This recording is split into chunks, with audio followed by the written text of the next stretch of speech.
I ended up blacking out. She put something in my food that made me completely black out. I open my eyes and I'm laying down in a bed. But when I opened my eyes, the whole room was spinning. I noticed she had candles burning around the bed. There was candles burning around the bed. There was candles on, like, you guys know those shelves that you can hang up on the wall. So I get up and I'm kicking over candles. I mean, there was a lot of candles, bro. There was a ritual that was happening in that house that night. This girl had green eyes, light green eyes. Her eyes turned black.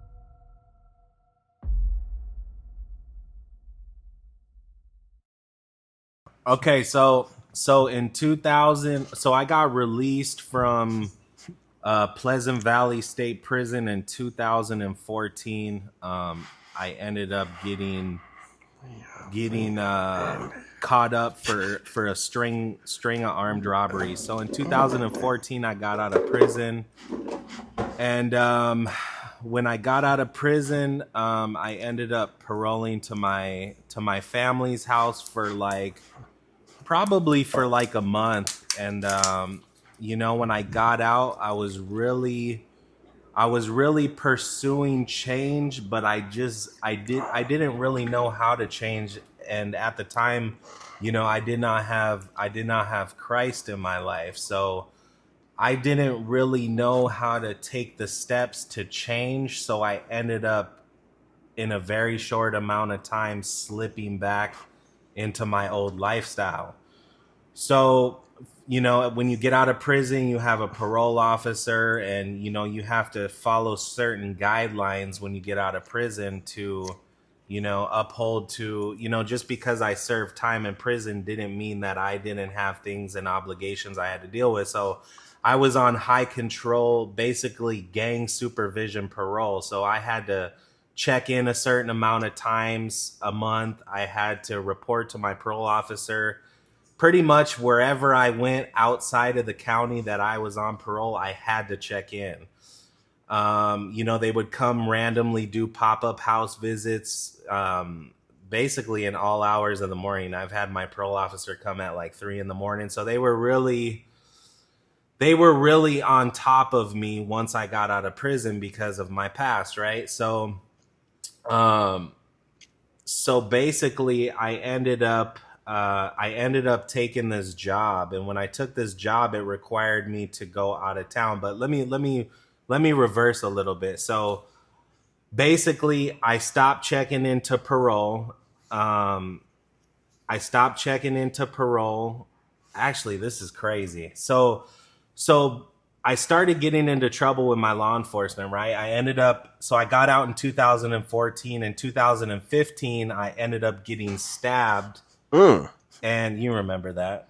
You wrote a song back in the day about it. Dang, that's when you were in the hospital. Yeah, so I ended up getting stabbed, and when I got stabbed, this is how strict of parole I was on. So when I got stabbed, gang task force and parole came into the hospital right after I had 3 major surgeries in 1 week. I had a surgery Monday, Wednesday, and Friday. They were all emergency surgeries.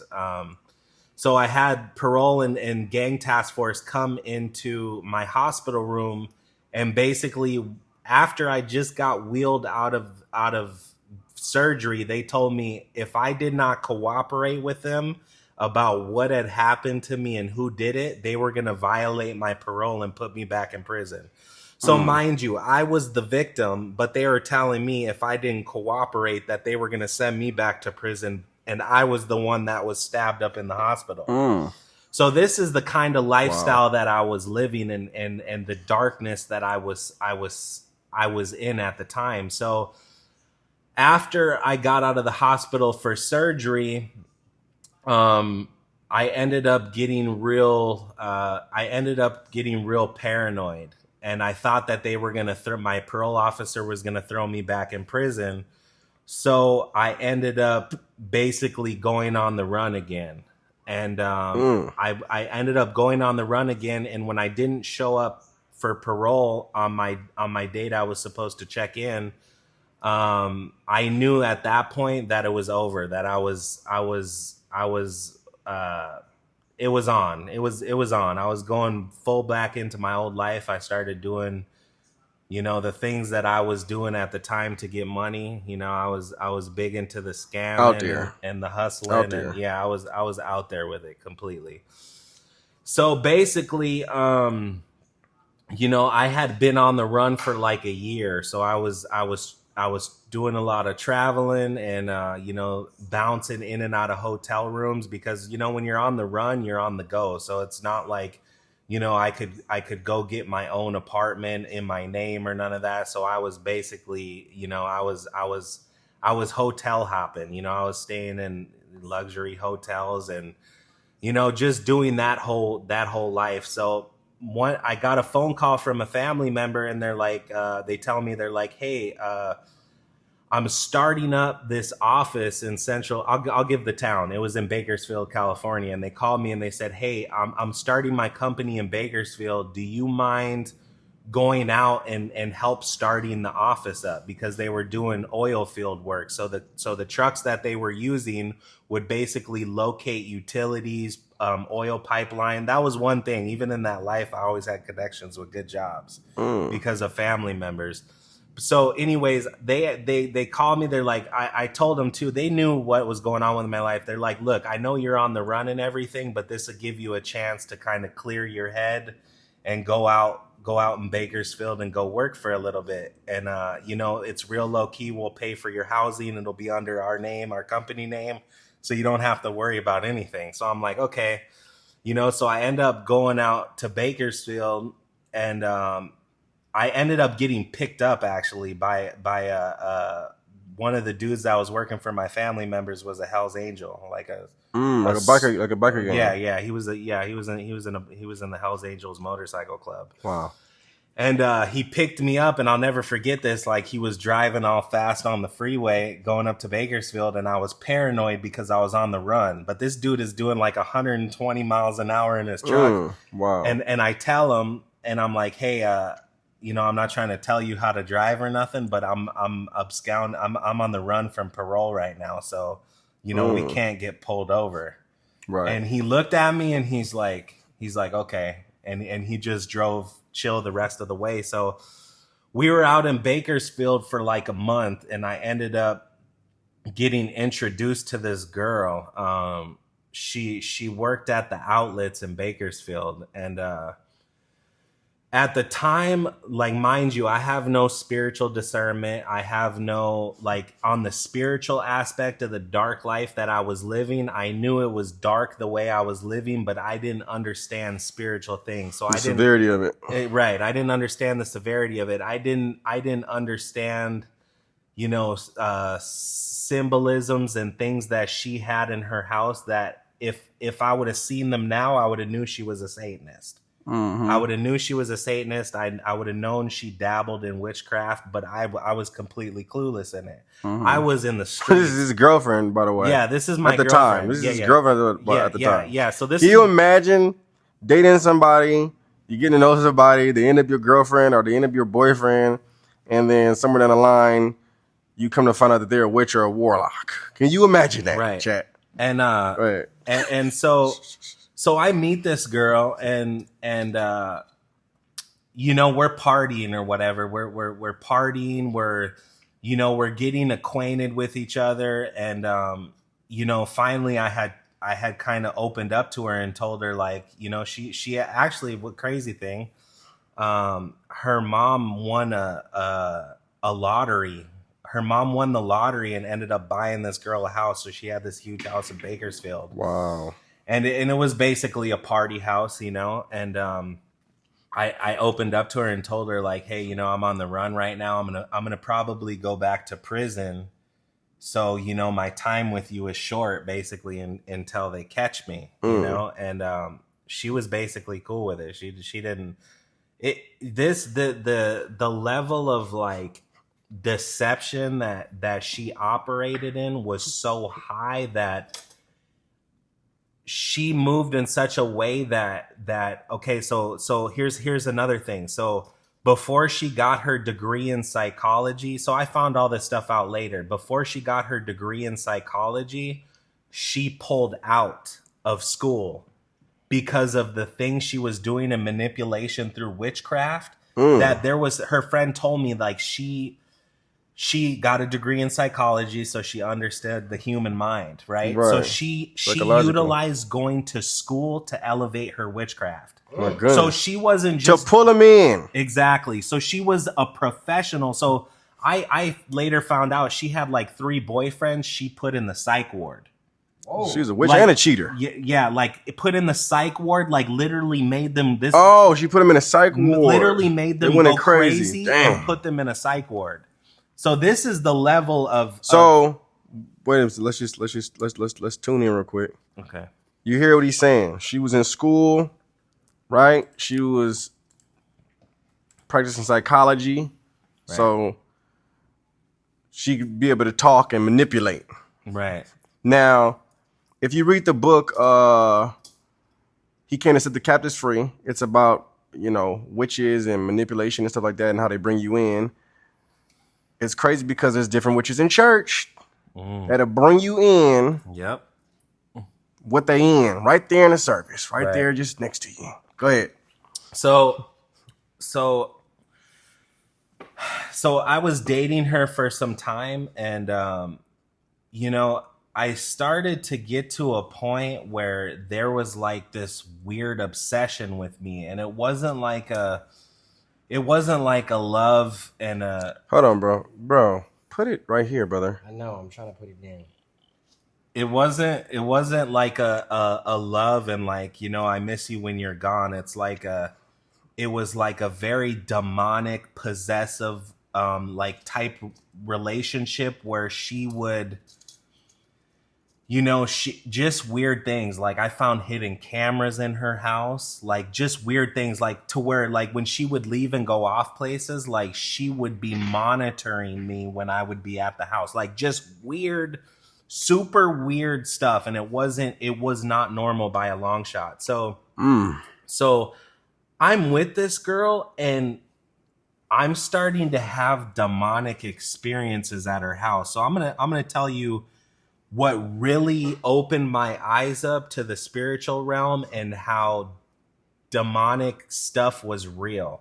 So it was like 3 a.m. and I was going out of her bedroom and going into the hallway. And when I went into the hallway, a big black, this thing was tall too. And it was like a black shadow. And when it moved past me in the hallway, now mind you, it's pitch dark in the hall. It's pitch dark in this house. The only thing there was a light on from was in the bathroom in her bathroom. But I was going into the bathroom, into the hallway. And when I went, I seen the shadow move right past me when I opened the door. But when it moved past me, I felt every hair on my body stand up and just the heaviest feeling of fear come over me. And I knew it was not normal.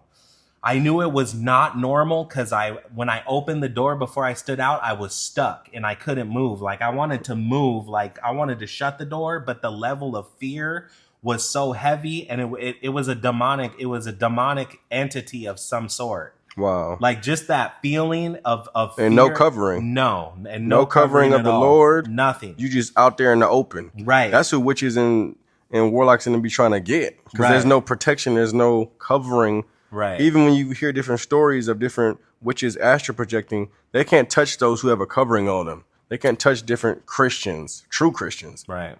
So you just out there open, just naked. Yeah.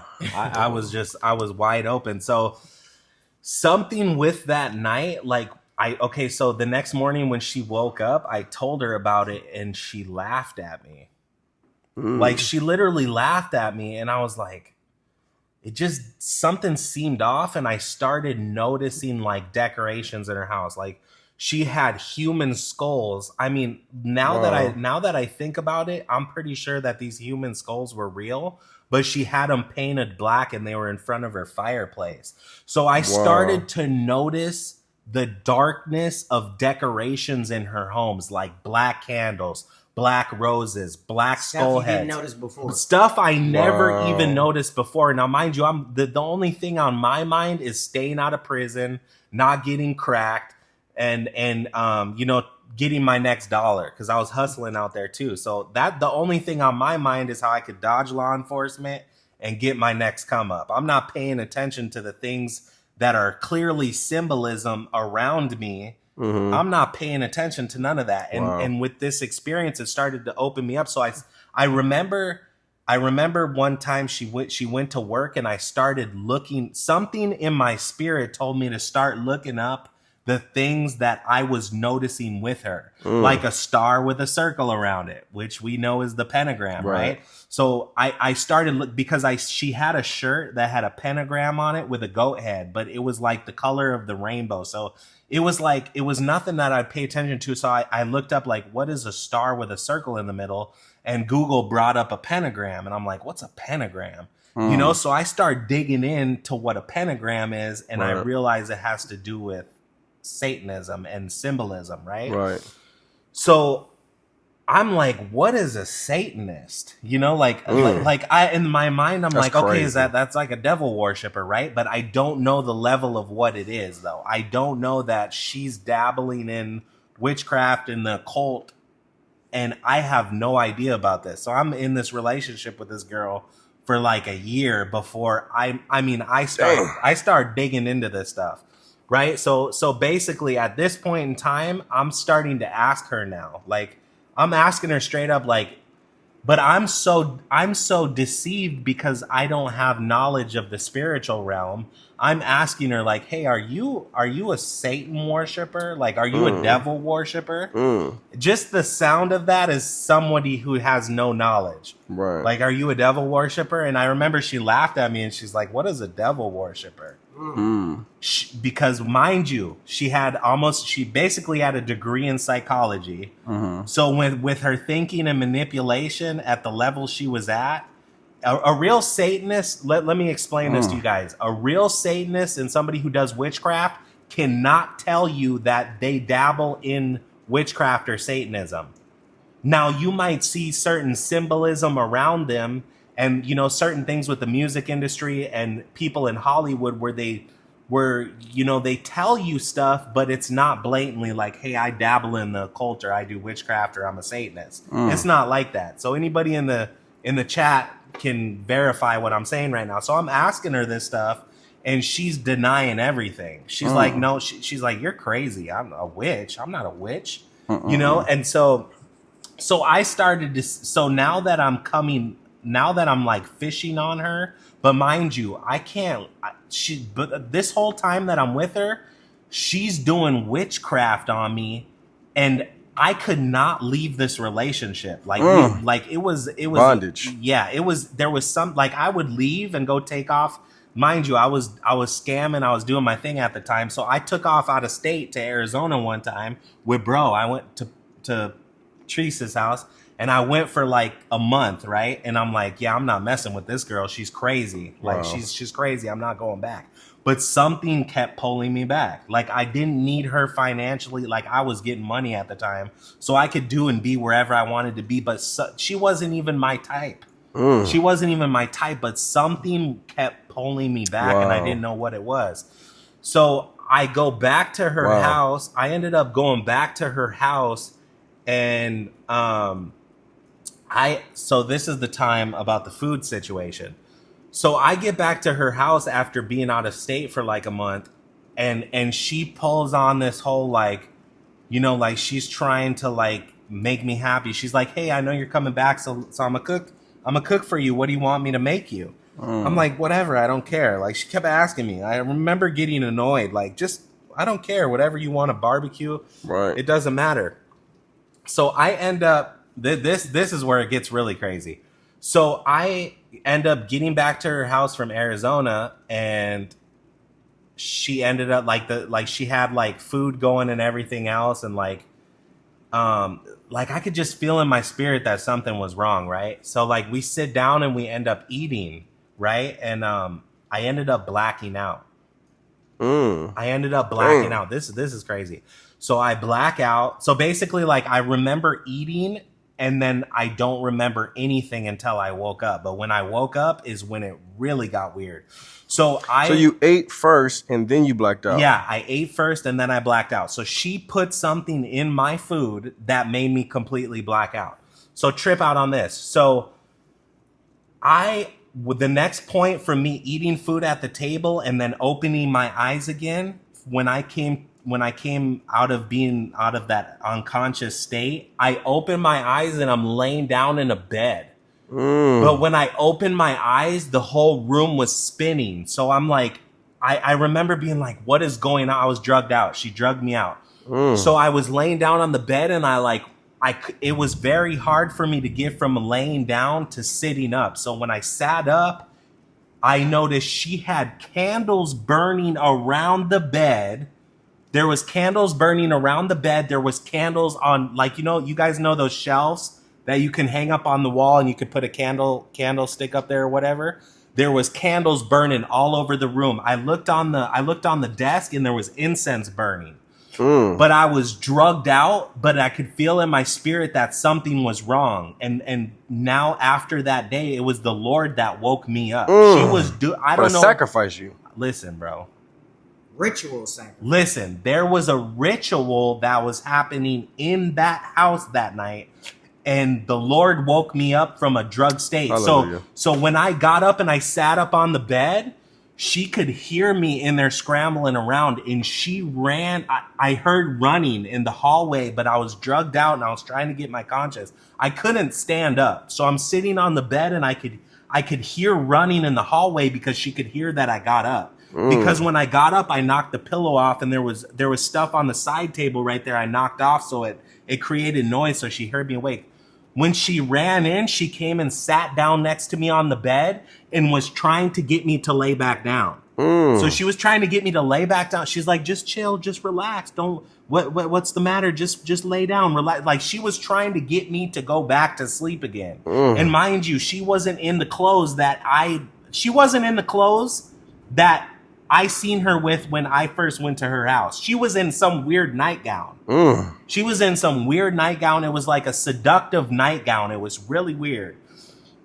So I'm like pushing her away, and something in my spirit gave me like, you need to get out of this house. Like, that's all I could feel in my spirit was, you need to get out of here. So I sat up on the bed and I'm like trying to push her off of me, and I'm starting to come to. Like, the more I move and the more I'm like shaking it off, the more I'm starting to get my senses back, right? Wow. So when I finally got her to stop trying to get me to lay down, I stood up, and my suitcase and everything was in the closet. So in my mind, I'm like, I got to get my stuff and I got to get out of the house. So I get up and I'm kicking over candles. I mean, there was a lot of candles, bro, that were around the bed. So I'm kicking over candles as I'm trying to get to the closet to get my stuff to get out of the house. And as I'm doing that, she starts pulling on my shirt. Like, but I'm drugged out, so I can't like overpower her to get away from her. So she's pulling me and like trying to get me back on the bed. Weirdest thing. So I end up making it to the closet, and she starts pulling my bags. Like, I could see listen, this girl had green eyes, light green eyes. Her eyes turned black. Dang. Her eyes like a shade, like, a windshield wiper. It was like from green to black. Whoa. Just like this. I seen the demon manifest right there in my face. I get my bags and I'm like, oh, you're weird. Like, I start like getting angry. Like, I start getting angry, like, let me go. Like, let me leave. She's like, no, you're not leaving. You're not leaving. This girl grabs those lighters that are a torch, and she literally like sits on my bags and she's lighting my bag on fire with those torch lighters. She starts lighting my bag on fire, and I'm like, what is going on? Like, and I end up like getting, and it's raining. This is crazy. It was raining. Can you guys see out the window? It started storming. Listen, it started. The thunder going on is crazy. It started storming, and I get out of her house, and she's following me in the rain. Like, when it's so heavy you cannot see nothing. It's so misty. So she's following me, and in my head I'm like, I need to get somewhere, because mind you, okay, so I ended up ditching my rental car before I went back to Bakersfield. So I ditched my rental car I was in. So I had no wheels. I was in Bakersfield. I was on the run. I didn't have nobody that I could really rely on in that town because I was on the run and I was out there by myself. So the job and the people I was working for, I ended up I stopped working for that company, and I was just with her, and I was just full gas of what I was doing. I couldn't keep a job because I was off the chains, right? So Dang. I end up leaving her house that night, right? I end up leaving, and I go to this barber shop, and a bike club owns it, right? Another motorcycle club owns this barber shop behind her house. So I get over there, and mind you, like, I'm still semi-drugged out. So I'm telling these dudes that own the barber shop, I'm like, I need to get out of here. I need to leave. So I call bro and I tell him what's going on. Actually, this was the last event. This wasn't when bro went with me there. This was the ending of that whole situation. So I'm gonna back up a little bit more. So there would be people that would come over to this girl's house, and I used to be around certain kind of people all my life. So the people she would bring around, I literally got that feeling in my gut, like these people did things to people, like serial status, like just weird, very weird individuals. Like people, like she was all tattooed up with colored hair, and she looked like that was her look. But the people that would come over to her house were extremely older than her, and the friendship just did not make sense. Wow. And so when I found out later that she had family members that were connected with the Manson cult, and she was writing Manson. Wow. She was writing Manson while he was in prison. Dang. Why didn't I hear this? Because listen, so Manson at the time was serving. So this is where Manson died. He was in Corcoran prison. And that's where we were at. We were in Bakersfield, so it was the Central Valley area. Corcoran prison, I don't know if she went to go visit him or what her relationship was to him. All I know is she used to write him. And if you guys remember, Manson used to have a large following when he was in prison. People used to send him money, write him letters, do all kinds of stuff. Supporters. Manson had a large support in prison. Right. So I started finding out all this little stuff. So the story I'm telling you about when she drugged me and I woke up and there was candles around the bed was at the end of our time together. So there was all this stuff that I was finding out about her. Okay, so here was another thing. So one of her friends told me one night that she would do sacrifices to Satan, and the way she would do it was she would have... I can't say it, right? Can I say abortions? Probably not. Unalive the children. Unalive the child before they're born. She had multiple of these in order to sacrifice to Satan. So her friend is telling me this. She was one of those, a breeder. She was telling me this drunk. So she told me she's had multiple. Wow. So mind you, in between this time that I end up drugged on the bed with candles burning around me, where she's going to either do something to me, I don't know what she was going to do. But she's already gotten to the level where she's taking life in her stomach as ritual purposes to Satan. What do you think she was possibly going to do to me? She was burning. There was a whole ceremony in that bedroom. Wow. That she was doing the very last time that I saw this girl. That's crazy. So mind you, the pull is so strong. I'm gonna shortcut to something. So I end up going to prison from this point, right? So I end up getting introduced to the ministry. I end up getting introduced to their ministry during the time after the witch experience, right? And after this witch experience, I started going through extreme demonic possession to the point where I would cry before I go to sleep because I didn't want to fall asleep, because I would literally close my eyes and I was getting tormented by demons in my sleep. I was on his brother's couch. So I'm going to tell you. People need to know that this is a guy who the Lord has changed so much. He was a hardened person. Okay, I don't know if you can tell by all the tattoos and stuff. They tell a story, but this was a guy who wasn't the kind that just cry. I had never seen him cry before, ever. Okay, so this was the kind of guy that this was, who's telling you that he used to cry before he went to bed at night, just so you guys have an idea. Yeah. So after the incidents where I left her house that time, I had reached out to one of his family members that I needed to come stay with him. So I went to one of his family members' house, and I was staying there for a few weeks. And this is the point leading up to me going to church for basically the first time and having an encounter with God.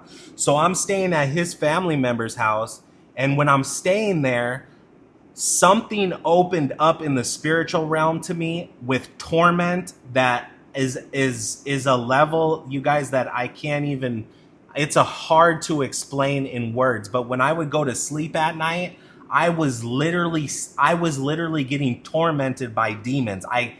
Every time I closed my eyes, and it got to a point where I was up for like 3 weeks trying, like literally so scared, because I would go to sleep and I called his brother. Which is his cousin, Robin Martyr. I called him and I said, bro, I'm going through stuff right now. I don't understand what it is. And I completely opened up to Robin, and I started telling him, and I'm like, hey bro, I'm getting tormented in my sleep. I haven't slept in days. I said, I'm scared. I said, when I go to sleep, I literally see demons and like melting faces. I said, they're literally like just chasing me in my dreams. I'm tied down. I can't go anywhere. I'm being tormented. So it was that experience that opened me up to see how real demonic demons and hell were real. I would go to sleep and I would wake up in hell. To the point where I was so scared I did not want to go to sleep at night. So when I'm telling his brother this, he tells me, so mind you, his cousin and his brother used to be in the world too. So his brother ended up giving his life to Christ before we all did. Actually, it's part of the reason why we, the Lord tugged on us as well, was prayers and family prayers and everything else. Right. So I'm telling him this, and he tells me basically it's time. It's time. And I remember asking him, time for what? And he's like, I knew how much God had transformed Robin's life, right? So I knew just from growing up with him that he had something that I needed, but I didn't know what it was. I didn't know what he had, and the relationship with Christ is what he had. And him and the Lord doing a radical change in Robin's life. And I seen that, and the Lord, let me see that and allow, like, I didn't understand, the walk that bro was in, because I didn't have any idea what the walk was. He didn't grow up in church. Yeah. Didn't understand the walk with Christ, and, all of that. So he ends up picking me up for church, so I remember this clear as day. I talked to him on a Wednesday, and on Sunday he was picking me up for church. So I end up going to this small church, and I remember it being really far away. But when your mom and him picked me up, I remember being super broken, like just broken to the point where I was tired of the life I was living. I was tired of running. I was tired of living the life I was living. I was drained. I was spiritually drained. I had been documented as a gang member at the age of 14, and I was in the streets ever since. I was tired. I wanted change in my life, and I was ready to just make myself vulnerable to that. My heart was so broken that I was vulnerable to the point where I just needed God. Amen. So when your mom took me to church, I had the craziest encounter with God. So mind you, I'm still on the run, right? I'm still on the run from absconding parole. So I go to this church, and the preaching goes on or whatever, and then service is over, and they basically had called people up for prayer or whatever at the end, right? And I was sitting in my chair. And his brother is like, go up there. And I'm like, I was scared because, I didn't know what was going on, so right. I walk up to the front, and when I go up to the front, like, I noticed the pastor was, started at the end, and he started making his way down, and he was praying for people.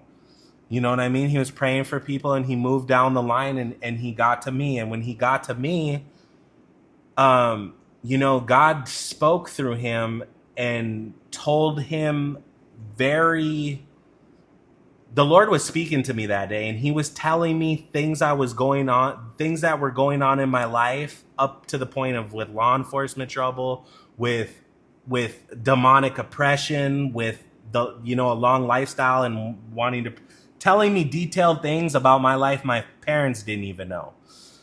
So as he's telling me this, he's finished with his prayer, and I end up on the floor, and I don't know why I ended up on the floor, and come out to find out later, I end up getting slain in the spirit. Mind you, I've never been to church. I don't know nothing about church. Right. I don't know nothing about ministry, nothing about spiritual things. And God touched me. Amen.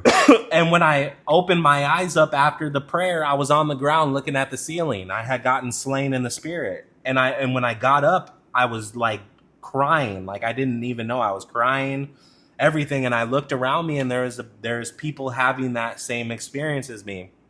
So after that day, mind you, I had been up for weeks going through demonic oppression and dreams and everything else. So after that specific first time that I went to church that night was the first night I had slept in weeks. With no demonic oppression, with no torment, no nothing. I slept like a baby. Amen. I wasn't getting tormented anymore, and it lasted 4 weeks. Wow. So after this first encounter, God touched my life that day. For the first time in my life after the service, I had conviction in my life. I did not have conviction in my life. I used to rob people. I used to do bad things to people, really bad things to people. I was involved in gangs. I was involved in prison politics. I've seen a lot of things, done a lot of things, and I did not have conviction in my life. And for the first time in my life, I found myself at your brother's house crying out to the Lord, what do I do now? What do I... The Lord broke everything off of me to the point where I did not want to... I wasn't thinking about what I was going to do to get my next dollar, or it was literally, Lord, what do I need to do to serve you? Lord, what do I need to do to make this life go away? I want a fresh start. Amen. And the Lord spoke to me and told me, if you want to follow me, you have to deal with the things you have to deal with, and trust me, I'm going to be with you.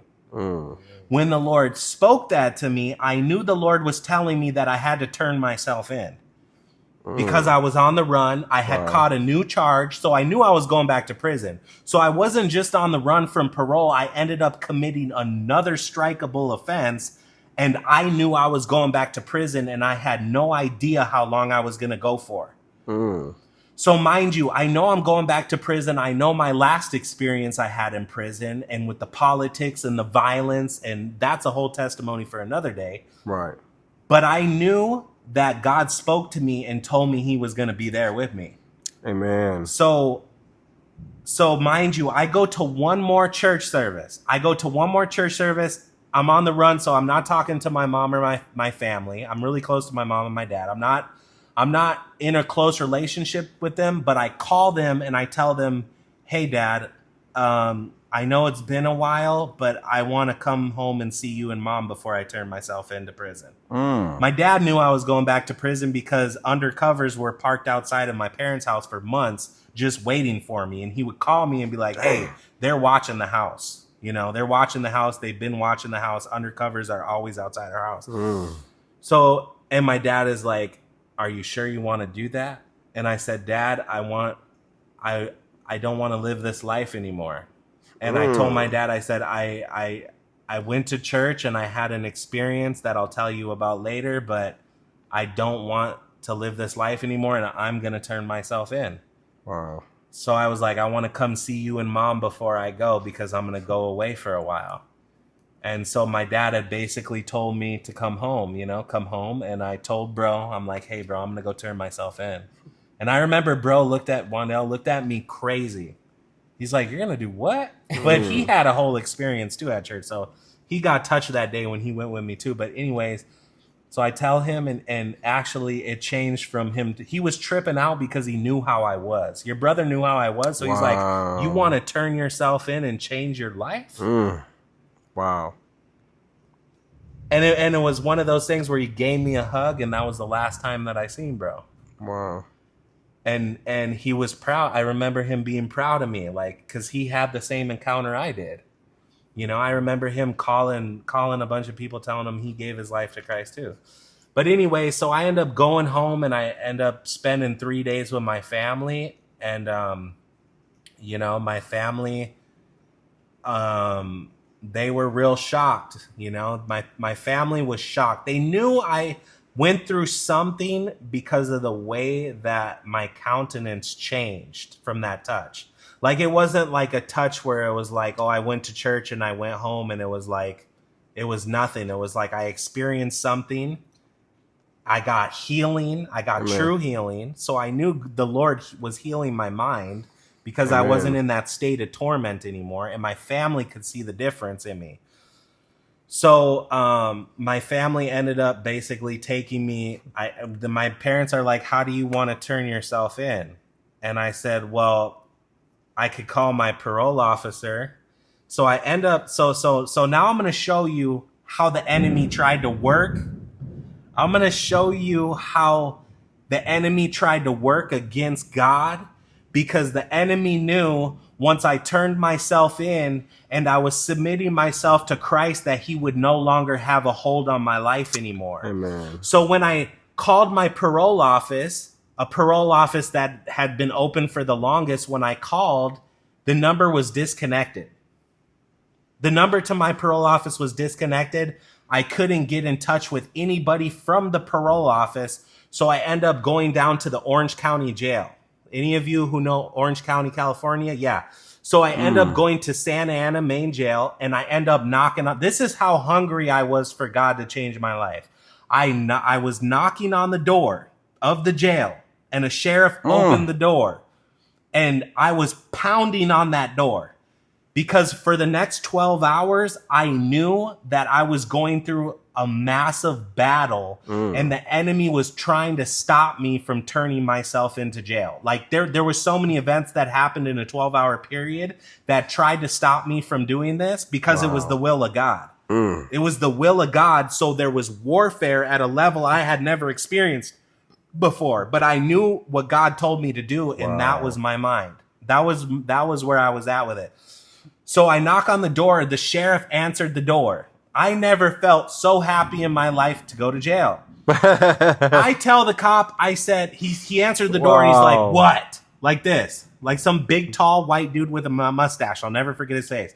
I said, I don't even know if he could keep track with me. I said, I'm on the run from parole. I have warrants out of 2 counties.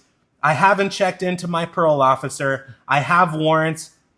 I'm here to turn myself in. Do you know what this dude does?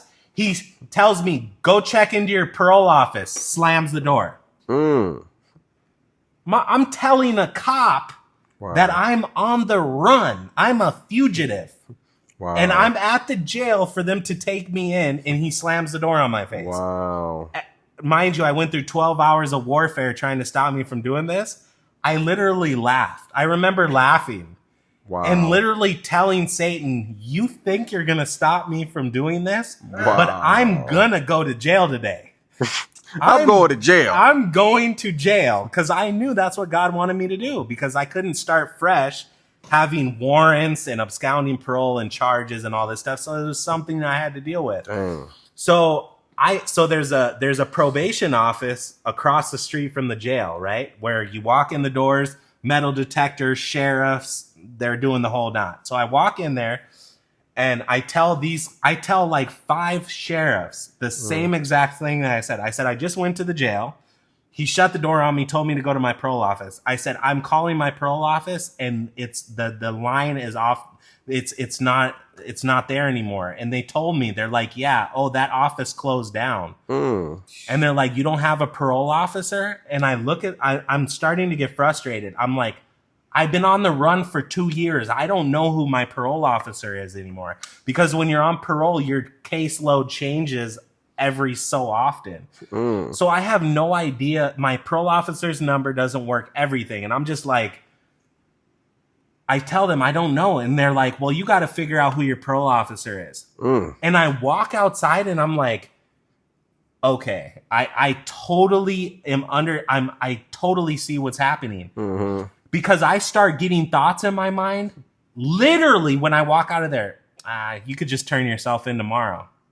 Go back home, figure it out. You could just turn yourself in tomorrow. I knew it was Satan, bro. Right. Because if he could keep me from doing this, he could plant more seeds in my mind. If he could plant the seed in for me not to do what God was telling me to do, and I submitted to that, and I went home to my parents, and I just said, oh, let me give myself another day, he could have planted another seed, another seed, another seed, another seed, and what would have happened to me? It could have been my life. It could have cost me my life. I could have lost my life in that time. He did not want me to give my life to Christ, bro. Facts. He didn't want you to do it. He didn't want you to do it. He didn't want you to do it. That's why it's so important we have to listen to God. So I end up going back to the jail, knocking on the same door, and I did not take no for an answer. I did not take no for an answer. Like, I'm going to jail. I said, listen to me, sir. He was applying for a job. No, listen. I started crying. And I said, you need to listen to me. My parole office is closed. I tried to go to the probation office. They wouldn't take me. I said, you need to help me. I need to turn myself in. I've been on the run for a long time. I need to turn myself in. So he finally gives in and he's like, okay. He's like, go sit down in the lobby. As I'm sitting down in the lobby, they have me sitting there for like 4 hours. 4 hours I'm sitting there. Guess what comes back again? Satan comes in again. And I start having thoughts in my mind. Just go home. You know, you could do this later. Go figure out your parole officer. These thoughts are coming into my mind. And now I'm like, oh no, those thoughts are Satan. So God is giving me wisdom. So he's showing me the battlefield at the time that I'm submitting myself to him of how important it is to obey God and his voice. So I'm sitting there, and at the time that I get up and I was going to walk out that door, parole apprehension team comes in through the door. And they're all wearing normal clothes, and they're wearing, their identification badges on the necklace. And it has like, the sheriff sign, but it was parole apprehension team. So I never felt so much relief when they walked up to me and they said, are you so-and-so? And I said, yes. And they said, turn around and put your hands behind your back. I started crying because I knew that God was with me during this time. And it was at the time that I got opened up to demonic spiritual warfare and didn't know anything about it that made me go to Christ. It's ultimately what made me go to Christ, because I experienced demons and hell to the point where it scared me. God scared me. Listen, nothing could scare me. I was stabbed up in a hospital, and I was out the next day doing the same thing. These guys can tell you. I remember it. There was nothing that could scare me. Not level 4-yard prisons, not shootouts, not stabbings, not nothing. I was stabbing people when I was 17. I was violent. Nothing scared me. I had been so just broken and just dead inside that I had no emotion anymore. But God allowed me to see where I was going and how real hell is. So when people tell you that hell is not real, they're lying to you. I've seen what it looks like. I know demons are real. I've been tormented by them. And God had to use that situation to break me, to bring me to him, to show me where I was going. Wow. And he did that out of mercy and love for me, because he could have let me just crash out and go do life in prison. I have 2 strikes. one more and I was gone. He could have Dang. let me crash out. He could have let me get killed. I was not hanging out in the best places. You know, like I was not in the best places in my life. He could have just let me do that, but instead he showed me that hell is real. Wow. So when people tell you hell isn't real and you know you're in a church and they tell you hell isn't real, get out. Because they're lying to you. It's Get crazy. out. Hell is real. It's a real place. Wow. You can be in bondage and on your way to hell in the spirit while you're in this body and not even know it. Right. This is only temporary. Good talk, man. Amen. But this it's so important. Now listen, don't worry about what you're going through or what you're struggling with or what you've done. Listen, I've done all kinds of stuff. I've done stuff I cannot even talk about on here. I've done everything. My Lord. And God had mercy on me, and it wasn't even mercy. God loved me. He didn't. Those things were irrelevant to him. What was relevant for him is for me to know the truth, to see the truth, and to walk in the truth. Set free. And be set free. That's all he wanted for me. It didn't matter what I did. Doesn't matter what you've done. It doesn't matter. So the enemy will try to keep you in that place of bondage and try to keep you in that place of listen, God is not, when you feel condemned, like when you feel condemned and guilt, that's not God. There's a difference between conviction, God's conviction to get us to change, and then the enemy condemning you to the point where you're in such bondage to being condemned by your sin that you can't get out of it because you think there's no hope for yourself. So that's my testimony, you guys, and that's how God led me to Christ. Hallelujah. There's hours upon hours of testimony, but that's what I have for you guys, and I wanted to share it with you guys. You know, Y'all got any questions for Jake? Put your questions in the chat.